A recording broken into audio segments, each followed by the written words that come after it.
Fraction et écriture décimale. On se rappelle que la notation des nombres entiers, par exemple le nombre qui s'appelle 5287, c'est une façon de compter combien de fois il y a un millier dans ce nombre, puis combien de fois il y a une centaine dans le reste, puis combien de fois il y a une dizaine dans le reste, et enfin, combien il reste d'unités. Alors, on observe que 5287 égale 5 fois 1000, plus 2 fois 100, plus 8 fois 10, plus 7. Et c'est pour ça qu'on le note comme ceci, un 5, un 2, un 8 et un 7. Il faut bien comprendre qu'on est tellement habitué à manipuler les chiffres arabes qu'on oublie que les nombres sont plus fondamentaux. Et ils sont plus fondamentaux que leur notation. Ce sont d'abord des sacs de petits cailloux ou des marques tous les centimètres sur une demi-droite. Et la notation arabe, c'est le résultat d'une série de divisions euclidiennes, en commençant par le nombre le plus grand possible dans la série 10, 100, 1000, 10 000, etc., pour diviser le nombre que l'on veut représenter. Alors ces nombres 10, 100, 1000, 10 000, etc., on les appelle les puissances de 10. On étudiera les puissances plus tard, mais comme on utilise beaucoup les puissances de 10, autant connaître leur nom. Ensuite, on a introduit des nombres correspondant à des marques intermédiaires sur la demi-droite sur laquelle on avait repéré nos nombres entiers. Alors regardons comment ça se passe. Par exemple, je vais couper le segment 0,9 en 4 parties égales. 0 jusqu'à 9. Je le coupe d'abord en 2, je tombe ici, et ensuite je le coupe encore en 2, je tombe ici, et puis là. Eh bien, cette marque-ci, précisément, elle s'appelle 9 quarts. C'est la définition du nombre 9 quarts, que l'on note comme ça, et que l'on pourrait aussi noter autrement. Toutes les fractions sont définies comme cela. La fraction qui s'appelle n sur m, c'est la marque à droite du premier sous-segment dans la division du segment 0 jusqu'à n en m parties égales. Alors, une fraction, c'est toujours un nombre entier, peut-être 0, plus une fraction plus petite que 1, qui elle-même d'ailleurs peut être aussi égale à 0. Donc 9 quarts, par exemple,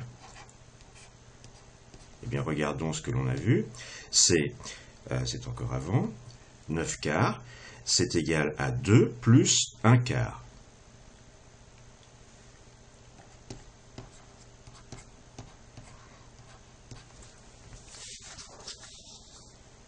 Et alors ce qu'on va faire, c'est que maintenant on va appliquer une série de divisions similaires aux divisions euclidiennes qui ont servi à écrire le nombre 5287, mais à la partie plus petite que 1 d'une fraction quelconque n sur m.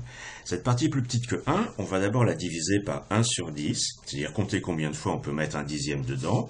Il y aura un reste, et dans ce reste on comptera combien de fois on peut mettre un centième, etc. Par exemple, on va voir que 9 quarts, qui est égal à 2 plus 1 quart, eh bien c'est égal à 2 plus 2 sur 10 plus 5 sur 100. Alors pour ça, on va regarder notre demi-droite habituelle, mais avec une beaucoup plus grande échelle. Voici 0, voici 1, et les autres nombres qui sont plus loin. Et ce segment 0,1, on va le couper en 10 parties égales.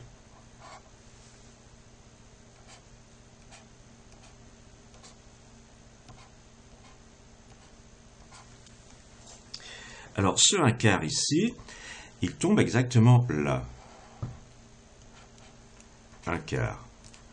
Donc, si je le divise par des dixièmes, eh bien, je vois qu'il y a d'abord 2 dixièmes, c'est-à-dire que cette distance-ci,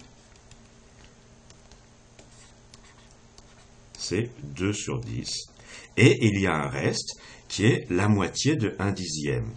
1 dixième, c'est pareil que 10 centièmes, donc le reste, c'est 5 centièmes. On a donc 1 quart qui est égal à 2 dixièmes plus 5 centièmes. Voilà pourquoi j'ai aussi cette représentation-là. Et alors ce nombre-ci, on va le noter différemment, on va le noter 2,25. Ça veut simplement dire 2 auquel on rajoute 2 dixièmes, auquel on rajoute 5 centièmes. C'est une notation. Il n'y a pas d'idée nouvelle ici. Et ça s'appelle l'écriture décimale de 9/4. Alors pour certaines fractions, la partie plus petite que 1 peut être représentée sous cette forme. A sur 10, où A c'est un chiffre entre 0 et 9, plus B sur 100, plus C sur 1000, plus etc. F sur une puissance de 10, et ça s'arrête. Et puis pour d'autres, non. Par exemple, on va travailler avec 32 361 divisé par 2625. Et on va voir que c'est égal à 12, plus 3 sur 10, plus 2 sur 100, plus 8 sur 1000. Et donc la nouvelle notation pour cela, c'est 12,328. Ça veut dire exactement la même chose que 12 plus 3 dixièmes plus 2 centièmes plus 8 millièmes. C'est l'écriture décimale de la fraction 32 361 divisé par 2625. Et puis, comme j'ai dit, il y a des fractions où ça ne marche pas. Par exemple, la fraction 11/13 ne peut pas être écrite sous cette forme avec un nombre fini de fractions avec des puissances de 10 en dessous.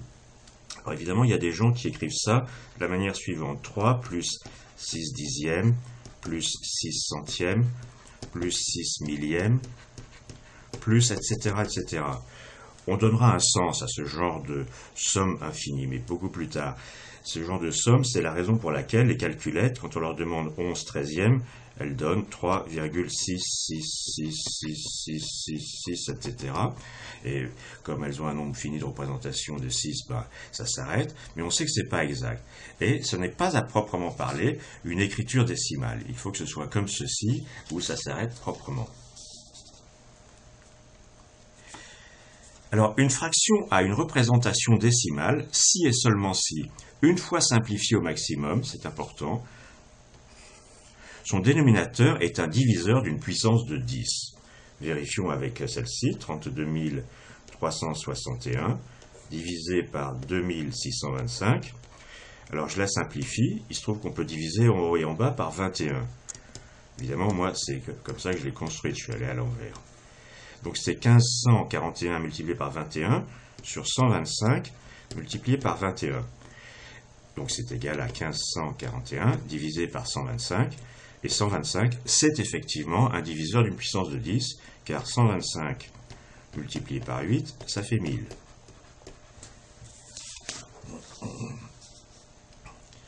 Alors, on a donc 32 361 sur 2625 est égal à ceci. Maintenant, je remultiplie par 8 en haut et en bas pour avoir en bas un dénominateur qui est une puissance de 10. J'obtiens 12 328 divisé par 1000. C'est égal à 12 plus 328 divisé par 1000. C'est égal à 12 plus 3 fois 100 plus 2 fois 10, plus 8 sur 1000. Et donc, c'est 12 plus 3 sur 10, plus 2 sur 100, plus 8 sur 1000. Et donc, ça a la représentation 12,328. Alors, on termine par la multiplication de deux nombres décimaux, 5,63 multiplié par 1,7, c'est pareil que 563 sur 100 multiplié par 17 sur 10. Alors ça fait 5971 sur 1000, et ça se représente 9,571.